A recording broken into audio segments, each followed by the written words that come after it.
This video presentation will discuss a little bit about taking notes during a college class. And you can see that there are several course competencies that we'll cover. First, I want you to think about these particular students. Amanda said that I can't figure out what is important, so I try to write down everything the instructor says. My notes are much too long, and a couple of weeks later, they just seem like a bunch of random ideas, and I can't make much sense out of them. Bernard said, one of my classes is practically all activities and discussion. Most of the time I forget to take notes, but even when I try, I'm not sure what is important because the students talk more than the instructor. I can't tell if what the students are saying is important or not.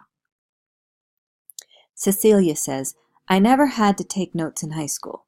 Now I'm trying to take notes, but I miss a lot of the important information that shows up later on tests. I guess I don't really have a clue about how to take good notes. Teachers in high school should have taught us.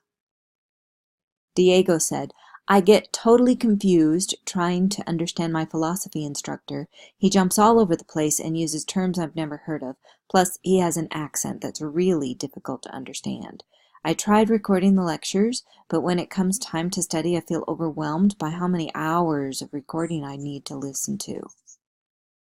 Frank says, my math teacher solves one problem after another on the board. She hardly ever takes questions, so I try to write down everything she puts on the board, but when I'm writing, I can't pay attention to what she's saying, so I get lost. I like math, but my class notes are just about worthless when it comes time to study for a test. Amico told me, most of my classes are really boring lectures. My mind wanders and I start thinking about other things, or I get distracted by students who are whispering to each other, and okay, sometimes I join in. I take some notes, but I always have huge gaps from where I wasn't paying attention. You now have a question that you need to type an answer to onto Canvas.